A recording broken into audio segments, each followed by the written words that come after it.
Yes, the boys, June 27th. I've got the Kurdish king. He's travelled 4 hours to show up to media day. The man's committed. I've got a very important question for you. Who looks cooler with the shades on, me or you? It's you. Speak to me. You've drove 4 hours to come to media day. Why? So I take this sport really serious. Yeah. It means a lot to me. I dropped out of school for it. I went to a private school, saying that, paid a lot of money from my dad, thanks to him. And then after I did my GCSEs, I just thought boxing was the way for me. And I was just like really serious and into it since I was a kid growing up. Speak to me about your childhood. What age did you get into boxing? So since I was a kid, let's say 4, my dad made me do some exercises, hitting the walls, hitting the beds, you know? Yeah.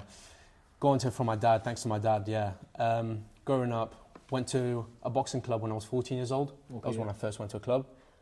Trained and I loved it, like hitting the bags, just the atmosphere of the boxing club, I just love it, From the age of 4 to 14, sorry, what were you doing? Were you just... Just normal childhood, going to school, coming back, and it wasn't really something serious. But did you always have boxing in your mind as a kid? Always had in mind, It was like a dream, watching Mike Tyson, Muhammad Ali, just seeing that just makes me want to be one of them. And was this because your father instilled it into you when you were... Yes. It was kind of natural as well. It's not just my father. Like when he showed me it, I just liked it as well. I just like fighting. So speak to me then, 14, you went to your first boxing gym? Went to my first boxing gym. One of the best fighters in the gym I was, back in then in the amateur, in my hometown, Abergavenny. Had my first amateur fight when I was 15, lost that one. And then just trained. Did some championships when I was 16, won the championships, Welsh championships. Carried on as an amateur, had some couple fights of amateur. And then last year, actually, I found out this white collar boxing. Got into it, and I just thought that was the way, building my reputation up before I turn pro, because I'm taking it proper serious. I want to make it to the top level, like Chris Eubank, Conor Benn, that type of stuff. I'm not playing about. Very serious. So is this been a dream of yours? You mentioned you dropped out of school. Since I was a kid, Speak to me about what age did you drop out of school? After my GCSEs. After I did the exams, I said, you know what, I'm not going to college. I'm a full-time boxer. I train 6 hours a day. I'm on it. And how was that conversation with you and your parents? Not really a conversation. My dad just he just knew this was going to happen. We just both knew, So it wasn't like a decision, really. It was just something. It was something that your father fully supported? Yeah, fully supported, If he didn't support me, I wouldn't be here right now. So you mentioned Chris Eubank. Obviously, you've seen Chris Eubank in his early... junior, the early part of his career, having his dad there, guiding him in his corner, stuff like that. His corner, Do you have a similar relationship with your father? Your father's here today? 100%. My dad supports me all the way with my diet, training, everywhere. Like, he takes me wherever I need to be. If it wasn't him, as I'm saying this again, I wouldn't be here.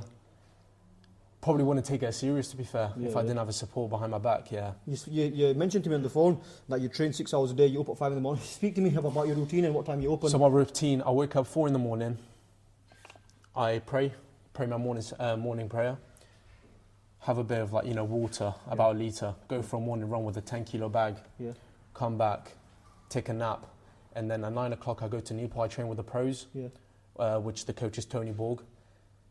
Come back, that's about 1 in lunchtime. Come home, have some food, and then at 4 o'clock I go to Bramall. You guys won't know, it's in South Wales. Go to training, come back, and then my last training will be around 7 o'clock. And that's pretty much my day gone. Is this I just Monday train to Friday, all day. Monday to Saturday? 7 days a week. 7 days a week? 100%, Okay, so but how were you able to live this lifestyle? Do you work? Do your family help you out? So my dad's got a business. Okay, he's got a business. And now and again, let's say Friday and Saturday, if it's really, busy, he's like, I just go help out. Other than that, I'm not forced to work, nothing. Just training, dedication, Sorry, go on, keep going. Discipline. Discipline's really important in boxing. You see some people say, I'm going to train, I'm going to do this, I'm going to do this. But they end up not doing. Why? Because it's discipline. Discipline has a very big part in boxing. If you have no discipline, it's wasteless, pretty much, pointless, You mentioned you lost your first fight. Speak to me about that, because obviously you've built it up, you've had these goals and dreams to be a boxer. Talk me through it. So it was my first experience, first boxing match, and it was 50% my boxing coach's fault. When I first had my first fight, I was 95 kilos, man. I was sure I was only this big. And my coach didn't say, Simon, you need to lose weight. He didn't give me no advice, nothing. And my opponent was massive. Massive. I can imagine. So pretty much lost because of that, because of my weight and my fitness. How did that affect you, psychologically and mentally? I never lost after that. Training. I drew a match, drew a fight. But other than that, no. We've seen some nasty knockouts of you online, like you knocking people out, rendering them unconscious. Speak to the people that don't know you. What is your best asset? Is it your power, boxing brain? Speak to the people. I'll tell you where the power comes from Kurdish power, you get me? Yeah. Us naturally, we're Kurdish people, we're strong, genetic-wise, everything. Because it's like, since like Kurdish people, they all like struggle for their lifestyle. For example, my dad, back home, he didn't have a brilliant lifestyle. He had to fight for his, you know, a lot of stuff. He came to his country young, he was alone, working in an off-licensed shop, you know. Normal person, let's say, So you call yourself the Kurdish king. Speak to me about that. Like, do you have a strong connection to the Kurdish people, or to where the Kurdish people have come from, the struggle they've gone through? Does that make you the warrior you are? 100%, Because like you mentioned, your father fighting and struggling. Exactly. It all adds up. All adds up. Like, the Kurdish king has a big name for me. Like, probably not for you guys, but for me, it has a massive name. Big pressure. That's why I need to, you know. When I saw the name Kurdish king, me as a promoter, I'm thinking, wow, this guy's taking on the pressure of all the Kurdish people. That's what I'm saying. I have massive pressure. That's why I have no risk in like losing any fights. That's why I'm training so much, so that I put that confidence in me. I'm saying, you know what, I can't lose. Why? Because I'm training all the time. I'm not doing anything wrong. I'm eating properly. I'm training properly. I'm in the right industry with the pros, training with good people. So you mentioned when you're in that ring, you feel the weight of the Kurdish people. Exactly. So that gives me extra power. Does that give you extra power? Okay. 100%. Me knowing I've got the Kurdish people behind my back, supporter, especially my dad in the crowd, that gives me like different adrenaline. I've got a question for you regarding your father. Is it easy to box when your father's there, or if your father's absent? Does he give you a source of strength, or does it make you feel nervous boxing in front of him? No, not nervous. I feel better when he's there. Because after what he's done for me, he deserves to be watching me, you know? He deserves to be there. And as I said, it gives me different adrenaline, different power, something unstoppable. So is your best asset your power, or is it your boxing skill set? Sorry, say that again? So your best attributes in the boxing, because I've seen you knock people out. Okay. Do you rely on your power, or have you got, you know, sound boxing skill set? Rely on my power. Rely on your power, yeah, exactly. So let's just say you were losing a fight. It's a 3-round fight. You're 2 rounds and you're down. You're always going to back yourself to be able to knock them out in the 3rd round. Yeah, 100%. If it does happen, knock them out in the 3rd round, but that won't happen. I'm too skillful for that, to be losing 2 rounds in a row. So look, you've said you lived the life as an absolute athlete. If you did lose, is it easier for you to take, knowing that you've done absolutely everything and you probably got beat by the better man? I have that type of mindset. I can't imagine myself losing. I can't see myself losing, so I can't really answer that question. So you mentioned as well, you've come to the white collar due to, you know, building up your profile and stuff like that. Exactly. So speak to me, because there's not a lot of fighters that know about the marketing side of it. So boxing industry is a type of industry. It's not just about having the skill. It's about how you sell yourself to the promoters, and it's about how you sell the tickets. You can have the best technique, you can be the strongest person in the boxing industry, but when you don't sell tickets and you can't sell yourself promoters, it's useless. I'm being serious. I go to a boxing gym in Newport and I see a guy, don't want to say the name, he's training really hard, nice technique, strong, but he's getting like £500 per match, man, in a professional. Why? Because he can't sell tickets, he can't sell himself to promoters. That's why I chose the road to a white collar, so I can build myself reputation, build myself up, so that when I turn pro by the age of 20, I want to turn young, so that I don't have to struggle with tickets. I don't need to sell myself to the promoters. And that's why I chose the road to So how old are you now?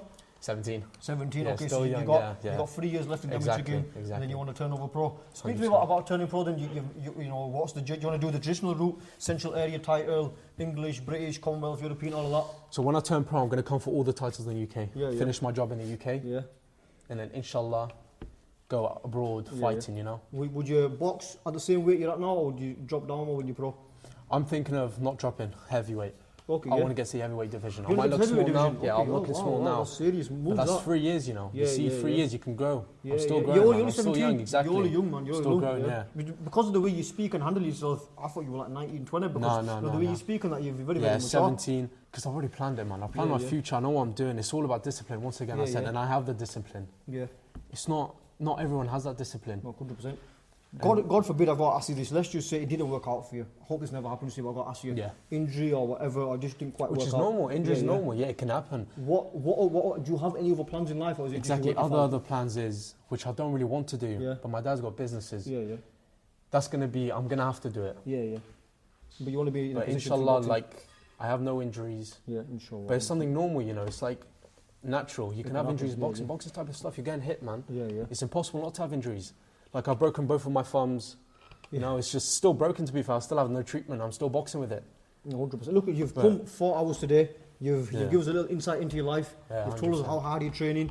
You're one of the most dedicated guys on the white collar scene. Yeah. Do you believe you have everything that's needed to absolutely 100%. dominate the white collar scene? I'm ready to take anything, yeah. Yeah, there's some big names. Is there anyone you're interested in, or you could call out, or any names you want to? I would like to call out Luke Dyson first of all. He's not a good boxer at all. I'll say it to his face as well. He's not skillful, man. You've seen him fight. In a real boxing industry, he'll get fucked up. Sorry, don't mind my language, yeah. Is there anyone else? People are just fighting for the fame, just to build my reputation.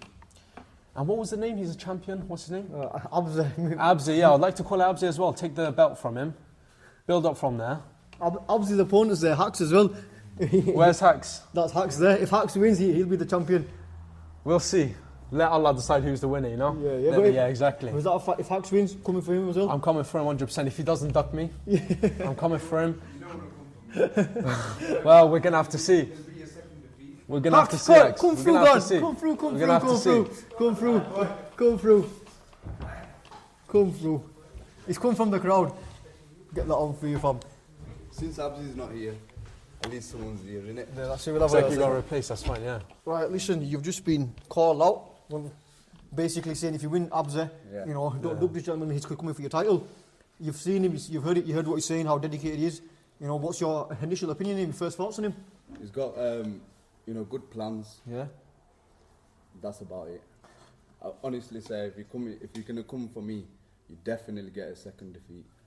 Probably break your face. You're speaking so sure. Well, that's not going to fucking happen. I'm just saying, it's not happening. You can trust yourself as much as you want, but that's not going to happen. Get past this fight and then we'll see. Yeah? We'll see, 100%. Get past this fight. Because I don't like talking. I like these talking, you know? Yeah, get 100%. Past this fight and then we'll get it cracking. 100%, you got it. You're slightly lighter than him, as you can see. He's a bit more. That's fine. Don't worry. I'm about the skill. You know, skill will beat it. 100%. It's about the heart of a man. Exactly. Yeah? So we'll see. Exactly. 100%. Show your heart on this fight. Like I said, I'm getting the title. Everyone will see. 100%. I'm getting the title. Yeah. If you're so sure about yourself, yeah, definitely. I am sure. Okay. Yeah. But I'm gonna get the title, and then you can challenge me. You can see me in front of you, sizing him up. Food. Wow. Food. That's all I see. Dinner. You believe you can scran him? I'm just gonna let him talk. To be fair, because I don't like talking. I like to talk in the ring, you know. You don't like talking. I like the fist doing it. Last half an hour, brother. Yeah, but I'm explaining myself. I'm talking about the opponent. You do like talking. No, I like to prove myself in the ring. Yeah. Get that sorted, and we'll see. 100%. This is a fight that can genuinely happen. If you win, it will happen. If he wins, then if you win your fight, 100%. The fight is on for the title. I win, and then we'll get cracking. 100%. The next show. He's had quite a lot of fights. He's 11-1. 11-1-1. He's knocked out quite a few people as well. He's got a bit more experience than yourself. Does that faze you? No, Abzi's got more experience. A lot of people have got more experience. Yeah, but you don't know Abzi has more experience than me. You don't know that. Just because he has more fights, that doesn't mean he has more experience. You actually have more fights. You're 11. He's at 6-0. He's got experience. You've got experience, but he's got more experience than the white collar scene. You're fighting white collar. Are you not? White collar. Are you fighting white collar? It collar? has no skill, man. White collar boxers. I've seen so many white collar boxers. They don't have skill. I'm just doing it for the fame. Yeah, but you're doing it for the fame. So exactly. Are you doing it white collar? Yeah, I'm doing white collar. You are doing white collar, aren't you? Yeah. So he's got more experience in white collar. Yeah, but that's white collar. Okay. Yeah. So he has. Yeah. So you're green now. You can pretend yourself like that. Yeah. You can keep on pretending yourself, saying Hank's got more. Yeah. Go on. So I'm not he's agreeing, got but more I'm just saying. experience. Obviously, you've got more experience in wherever you've been training. But to me, you just look like food. I'll be real. Get past your opponent. Keep talking. That's fine. Yeah. That's your opinion. Why does he look like food? Is it because of his size, weight, height? Is it because you believe in your own power? Can I say something? In boxing, it's nothing to do with size. If it was to do with size, Giraffe would be the fucking king of the jungle. You get me? Yeah. It's nothing to do with size. It's all about skill, about dedication. Yeah. 100%. Just want to put that out forward. You know what it is? I believe it's all about the heart, but like the size does matter. It does matter. You believe size does matter? Not on all occasions. I'll be real. There's people out there that have got size that don't know how to use it. But when you got size and you know how to use it, and you know how to let off the ammunition, then that's it. Then size does matter. That's why there's weight divisions. There's weight divisions in boxing. Yes, I agree with you. I'm saying, as I said, size doesn't matter in all occasions. Okay, that's what I'm saying. When you just had your first fight, your first loss. As I'm saying, look, it was a big guy. Yeah, I said it was a fitness as well. Was it a bigger guy? It was a bigger guy, and it was the fitness. Yeah. So that's what I'm saying. It was the fitness as well. So size does matter. So you're 83 kg. Pardon? Yes, 83 kg. Yeah. You're 92. I'm about 88 right now. 88. I'm a bit so light right now. do you believe it's only 5 kg difference? Do you believe that gives you a significant advantage against him? Not really. Not really. I believe I've got. Do you believe you got the boxing skill to beat him? 100%. I've got a unique style. I've only been boxing for a short amount of time, but I've definitely got a unique style. What makes you give the confidence you feel you have the Because you only train for short term, as you said. Yeah. Am I right? Yeah. How long is that short term? It's been less than you. I've got less experience in boxing than so you. what gives you that confidence saying that you've got more technique or like more skill than him? I've put a lot of people out clean. I know once the boys you probably knocked out, I could probably knock them out in the first round. Get past your fight. I'll get past my fight. We'll get some. If you two do have it in the future, what's your prediction? Nasty knockout. Nasty. What's your prediction? Nasty. I'll just leave it to the ring. You leave it to the I'll let it surprise you 100%. But boys, I don't like to predict. can we get a handshake? Yeah. Oh, he's funky. We'll get a little face off on that camera diagonal.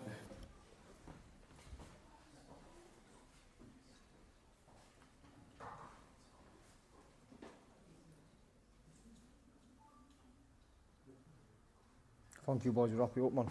Respect. Thank you. Cheers. Respect.